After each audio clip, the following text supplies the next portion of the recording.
A gente sabe, ali no Supremo, por exemplo, ali tem os 5 ministros e a gente tem história de cada um, né? O Zanin foi advogado do Lula, né? O próprio Flávio Dino já tive problemas enquanto deputado com ele, enquanto presidente não entrou com uma ação contra mim. Tá? O Alexandre de Moraes parece uma coisa mais pessoal. Eu não consigo entender por que essa gana persecutória por parte dele. A gente não ganha nenhuma com o Alexandre de Moraes. Um recurso, por mais óbvio que seja, a gente não ganha nada. Ele está ali comendo etapas para ver se o julgamento acontece em agosto, setembro. E eu costumo dizer, se eu sou tão culpado assim, por que não seguir o devido processo legal? Eu até estou no Supremo por causa do Ramagem. Botaram o Ramagem lá para todo mundo ir atrás. E agora, quando a Câmara decide, né, que ainda tem um recurso agora do Hugo Mota, decide tirar o Ramagem lá, a primeira resposta que eu tenho dessa turma é que se sair, sairia só o Ramagem. Como saiu por parte de 2 crimes, continua com 3. A ação penal é uma só, não tem essa ação e não aquela. Sejam bem-vindos, o meu nome é Bruno, deixe o seu like e inscreva-se no canal.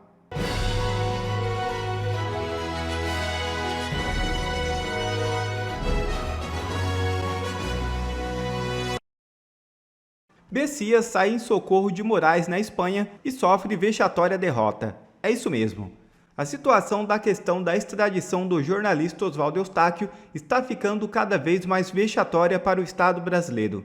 Novamente, a Audiência Nacional da Espanha, mais alta corte do país para trâmites constitucionais, negou o recurso interposto pelo governo brasileiro. A decisão de 5 de maio diz que não aceita o trâmite do recurso impetrado pela República Federativa do Brasil contra a decisão deste tribunal nesse processo de extradição. Noutras palavras, o recurso nem chegou a tramitar, foi diretamente negado. A AGU informou que vai recorrer novamente no caso e que o recurso deverá ser interposto por um advogado contratado no país europeu pelo Ministério das Relações Exteriores para representar os interesses do Brasil no processo.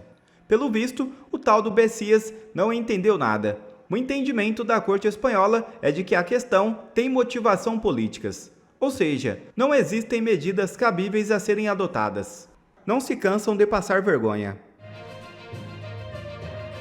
Randolph debate com Flávio Bolsonaro e admite a farsa da narrativa de golpe. É isso mesmo. O sistema estremece e começa a bater cabeça.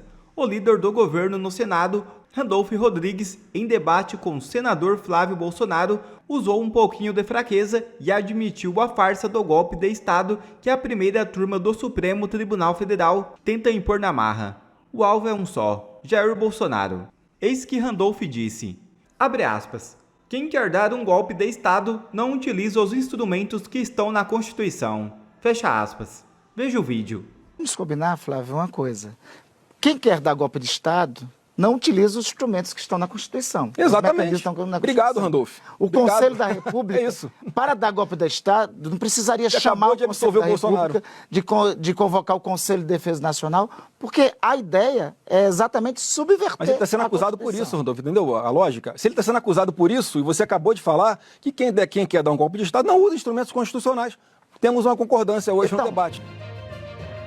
E destemido, Bolsonaro abre o verbo ao vivo em conversa com jornalistas militantes. Veja o vídeo. O outro lado tem que provar que eu sou culpado. Isso não acontece. E comigo nessa entrevista, como adiantou aqui o ex-presidente Josias de Souza, sempre uma honra ter você, Josias. Presidente, para começar, o senhor saiu do hospital há poucos dias, né, depois de passar aí pela sexta cirurgia, sétima cirurgia, uma cirurgia longa de 12 horas, né? Queria saber como é que o senhor está, como é que está o seu estado físico de saúde, se tem alguma mudança alimentar, de hábitos. O senhor estava no meio de um começo, né, de uma rota de viagens aí.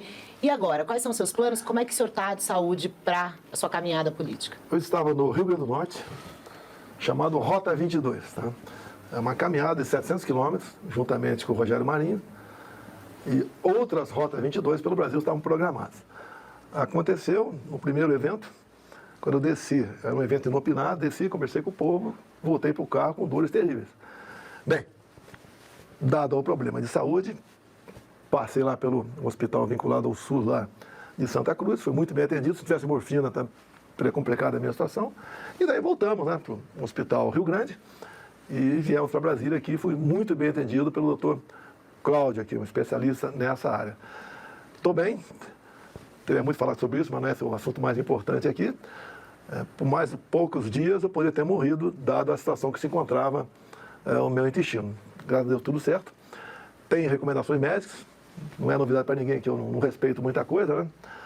Mas estou fazendo aquilo que eu acho que posso fazer. A semana passada mesmo foi recomendado não ir naquela marcha aqui, na quarta-feira, acabei indo. E indo, me recomendaram não falar, acabei falando. Mas eu me sinto bem nesse momento, eu acho que eu recarrego minhas baterias nesse momento. Eu estou pronto aqui, entendo agora que estou pronto. Tem uma viagem final do mês para Fortaleza e daí a gente recomeça a nossa atividade normal andando pelo Brasil. Desculpa, nessa última cirurgia, o senhor fez uma troca aí na equipe médica. O seu antigo cirurgião Macedo falou pra gente que tinha sido por conta da Michele, dos filhos. O senhor anuiu essa troca? Não, teve essa troca só, médica por qual razão? O doutor Cláudio é uma pessoa excepcional também. E ele atenderia aqui em Brasília. O outro lado seria atendido lá em São Paulo. E a logística, isso é muito pesado pra gente, né? E nós optamos por Brasília. Nada contra o doutor Macedo, eu agradeço ele. Aquelas meia dúzia de cirurgias, 5 cirurgias que eu tive no ano passado, muito bem atendido, e mudou. Tá? E a gente segue a vida, segue a vida. Não tenho mágoa nenhuma, tenho uma profunda gratidão pelo doutor Macedo. Comigo foi excepcional no passado, assim como os médicos de Juiz de Fora, no primeiro atendimento que eu tive no dia 6 de setembro, e a vida que segue. Okay? Eu estou até mais bonito aqui que esse médico resolveu cortar um montão de coisa aqui, da cintura para cima, obviamente, né? E eu estou muito bem, graças a Deus. Presidente, muito bom saber que o senhor está bem. Muito obrigado por ceder parte do seu tempo aqui para nós. Eu queria lhe perguntar, presidente, o senhor está respondendo a uma ação penal no Supremo e eu ouvi o senhor dizendo que a sentença está pronta, que vai haver uma condenação, 38, 40 anos. Isso significa que o senhor jogou a toalha, a sua defesa jogou a toalha? Por que o senhor diz que a sentença está pronta? Eu tenho visto isso na imprensa. Você também deve ter visto isso na imprensa. Tá? Então, o que eu estou vendo na imprensa, eu não concordo com essa realidade. Né? Tenho esperança de reverter tudo isso aí, que, afinal de contas, repito, é o MP que tem que provar que sou culpado, não eu provar que sou inocente. É o que estão fazendo. Nessa semana agora, o Alexandre Maia liberou outra parte do processo que não tinha chegado ao nosso conhecimento ainda. Nós já fizemos defesa sem ter amplo acesso àquilo que a PF coletou ao longo desses mais de 2 anos. Então, tenho esperança, sim, de retornar. Estou com 70 anos de idade, se me condenar a 40, é meu fim. A 20 também, eu não tenho mais tempo de... Agora, a sua esperança se mantém a despeito das decisões que vêm sendo tomadas na primeira turma do Supremo, que são unânimes ali, não é? A gente sabe, ali no Supremo, por exemplo, ali tem os 5 ministros e a gente tem história de cada um, né? O Zanin foi advogado do Lula, né? O próprio Flávio Dino já tive problemas enquanto deputado com ele, enquanto presidente entrou com uma ação contra mim. Tá? O Alexandre de Moraes parece uma coisa mais pessoal. Eu não consigo entender por que essa gana persecutória por parte dele. A gente não ganha nenhuma com o Alexandre de Moraes. Um recurso, por mais óbvio que seja, a gente não ganha nada. Ele está ali comendo etapas para ver se o julgamento acontece em agosto, setembro. E eu costumo dizer, se eu sou tão culpado assim, por que não seguir o devido processo legal? Eu até estou no Supremo por causa do Ramagem. Botaram o Ramagem lá para todo mundo ir atrás. E agora, quando a Câmara decide, né, que ainda tem um recurso agora do Hugo Mota, decide tirar o Ramagem lá, a primeira resposta que eu tenho dessa turma é que se sair, sairia só o Ramagem. Como saiu por parte de 2 crimes, continua com 3. A ação penal é uma só, não tem essa ação e não aquela. E o que eu estou sendo acusado no crime continuado, para deixar bem claro. A PF pegou 2 datas. 29 de julho de 21, numa live que eu fiz, criticando o sistema eleitoral, as urnas eletrônicas, que estava sendo discutido na Câmara, o voto impresso. E pegou uma outra data, 8 de janeiro, onde seria o golpe final. Tudo ao longo desse percurso está interligado. Mas se entendi direito, o senhor acha que esse caso do Ramagem, a decisão que a Câmara adotou em relação ao Ramagem, pedindo a suspensão da ação penal em relação a ele, deveria ser estendida ao seu caso também, aos demais réus? Manda suspender a ação penal. Eu estou no Supremo, juntamente com outros, entre eles militares, né, de alta patente, por causa do Ramagem. Agora, o que diz o artigo 97 da Constituição é que a decisão para tornar algo inconstitucional tem que ser do Pleno. Eu acredito que o Supremo vai reabrir, vai acolher essa contestação, esse recurso para o Hugo Mota. Você chegou Mota. a conversar com o Hugo Mota sobre esse recurso? Porque o senhor esteve com ele conversar, mandei algumas mensagens. anistia. Eu mando algumas mensagens para ele, como o artigo 97, algumas informações eu mando para ele. É coisa rara, nós conversamos por telefone, já tive pessoalmente 2 vezes com ele. Tá? Entendo a situação dele, quero o melhor dele. Uma das conversas que eu tive com ele foi: Hugo, você tem metade da minha idade. Então não dá para a gente traçar alguns paralelos aqui. Apesar de ser uma pessoa inteligente, tem um montão de virtudes, né? Mas a idade, a experiência é muito grande minha em relação a ele. E, obviamente, a gente espera, né, como aplaudir esse recurso dele agora, questionando a questão de quem deveria decidir se é inconstitucional ou não. O que o Congresso, o que a Câmara votou é o plenário, são os 11 ministros e não 5 apenas. Agora, voltando a essa questão de uma possível prisão, o senhor fala que seria o fim da sua vida, o senhor já disse também que vai dar muito trabalho. O que seria exatamente isso? O senhor pretende repetir a estratégia do presidente Lula de que registrou a candidatura mesmo estando preso? Como é que o senhor está trabalhando isso? O que o senhor pensa, já que o senhor, né, já vê esse cenário de uma eventual prisão como possível? No momento, eu sou inelegível por 2 ações. Uma porque me reuni com embaixadores. E só me reuni com embaixadores porque 2 meses antes, o ministro Fachin se reuniu com embaixadores também. E lá vendeu o seu peixe. E eu achei que tinha algo não certo, resolvi convidar os embaixadores. Então, estou inelegível por causa disso. A outra, que eu teria usado a estrutura do 7 de setembro para fazer campanha. Houve o desfile do 7 de setembro, sim, de 21. E foi uma coisa fantástica. 22. Foi uma coisa fantástica. Acabou o desfile, deixei minha faixa, entreguei minha faixa para alguém, e lá fora estava cheio lá, a esplanada do Ministério. Nunca ninguém viu tanta gente na esplanada do Ministério como naquele momento. Usei o carro de som do Silas Malafaia. Fui acusado aí, segundo caso, de abuso de poder econômico. Não gastei um centavo com isso. Ou seja, é um julgamento político, não dá para comparar. Eu e o Lula. Lula foi condenado em 3 instâncias por corrupção, lavar dinheiro. Não tem nada a ver meu caso com ele. Só que, mas em termos da estratégia política, não é estratégia política. Eu vou até o último segundo. Eu gostaria até que os governadores, né, que até teve agora o Michel Temer entrou nessa questão, vamos unir a direita, não sei o que lá, é um direito do Michel Temer. Tá? Ninguém que entrou na política um dia esquece, então o Michel Temer não vai esquecer e tem todo o direito de fazer isso aí. Eu gostaria, não posso obrigar, que os governadores falassem: o Bolsonaro está inelegível por quê? Essas acusações valem. Você pegar o julgamento de 2014 da chapa Dilma Temer, a chapa foi inocentada por excesso de provas. Então é diferente. O meu caso, se eu tivesse jogado um papel na rua, talvez fosse por ter jogado um papel na rua. Não justifica o que está acontecendo, o que aconteceu nessa inelegibilidade. Esse outro caso, se eu for condenado, acabou, porque até pela minha idade acabou. Eu espero que isso não aconteça. Muitas coisas estão acontecendo, até eu ouvi o Josias falando, acho que foi ontem, se não me engano, a questão da fala do ministro Barroso dos Estados Unidos, dizendo, ele dizendo que procurou por 3 vezes o governo Biden para que evitasse que houvesse um golpe no Brasil. Nem eu sabia desse golpe, ele estava sabendo. O senhor esteve com o Biden certa vez. Sim. E disse a ele, pelo que se noticiou na ocasião, que seria muito melhor para os Estados Unidos se o senhor fosse eleito e não o Lula. Houve essa conversa? Como é que foi essa conversa? Só, eu tive com o Biden, como estou estando contigo aqui agora. A gente não pode culpar o Biden porque a idade, né, o pegou. Tem gente com 90 anos está muito bem. O Biden não tem essa idade toda. Então, o que eu conversei com ele foi coisa simples, rápida. Até como foi para um reservado, eu percebi que preciso conversar com ele. Agora, o Trump que falou isso aí, não foi o Biden. Porque pela primeira vez, segundo o Trump, o Brasil e os Estados Unidos tinham ideológicos, né? E eu tive muita conversa com o Trump, sim. Falei de um possível comércio norte-sul, apesar de concorrermos nos commodities, tínhamos tudo realmente para fazer um bom governo juntos, né? E ele queria a minha eu primeiro quis a reeleição dele, deu azar, tá? Não chegou. Depois ele, apesar de não ter interferido em nada, queria a minha reeleição também e não foi possível. Temos um caminho semelhante, a facada aqui, eu tiro nele, tá? E o Brasil vivia um excelente relacionamento com os Estados Unidos, até a questão de Forças Armadas.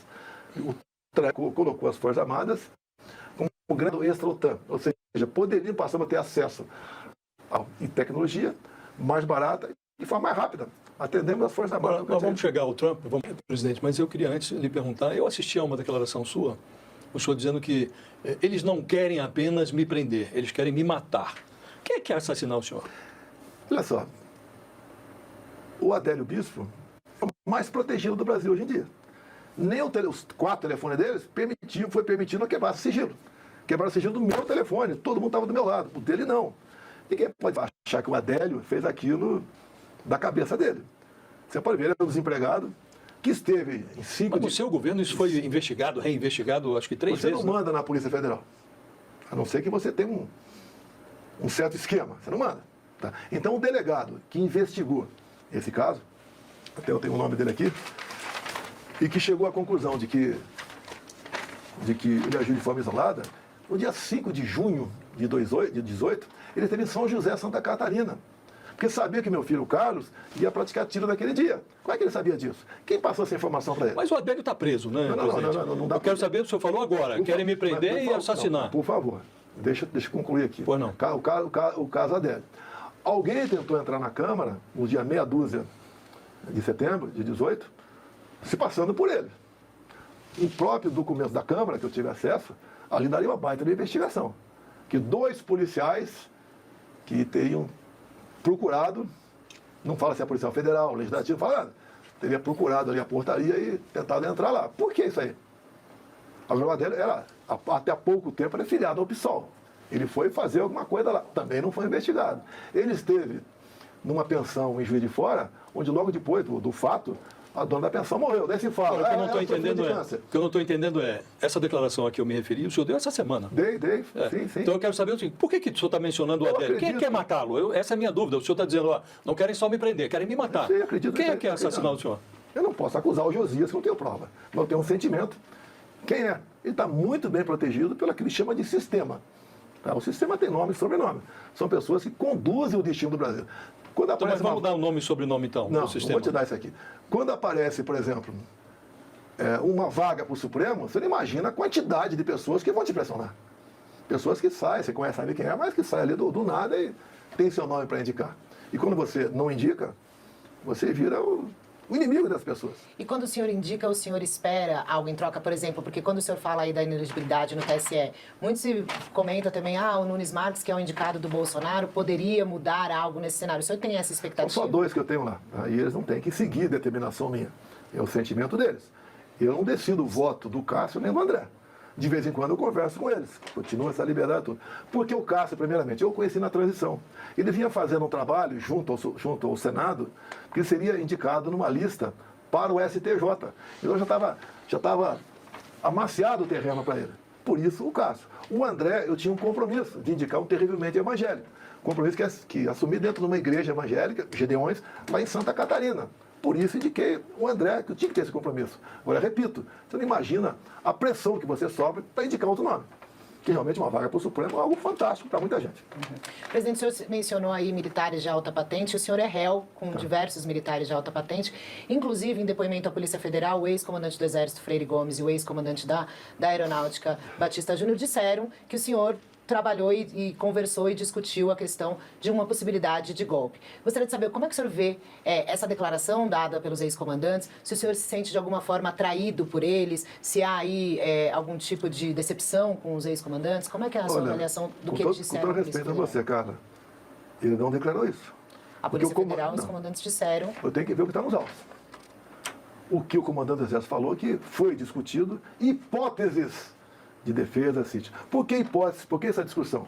Quando o primeiro questionamento que eu fiz junto ao TSE, via o advogado do partido, você pode estar equivocado, uma petição que realmente é impossível, pode criticar a petição. Em poucas horas, o Alexandre Moraes indeferiu, nos deu uma multa de 22 milhões de reais. Juntei novamente o nosso pessoal do partido, alguém falou em recurso. Se recorrer, a multa vai passar para 200 milhões. Ou mais grave, pode até caçar o registro do PL. Dada a força que o Alexandre Moraes tinha naquele momento, ainda tem hoje em dia, em grande parte, e diz aí, o que sobrou para mim? Eu conversar com as pessoas de confiança mais próximas, existe outra possibilidade dentro das 4 linhas da Constituição, aí está a resposta do comandante Freire Gomes, que foi discutido hipóteses de dispositivos constitucionais. Algum problema Mas nisso? é porque disseram que o comandante do Exército e da Aeronáutica, na época, teriam sido contra a sua ideia e que o único que tinha concordado teria sido o Garnier, o almirante da Marinha. Olha. Então, nesse sentido, o depoimento dos então comandantes, eles vão contra a sua defesa, né? Pelo menos do Exército e da O Aeronáutica. comandante da Marinha era o que menos falava.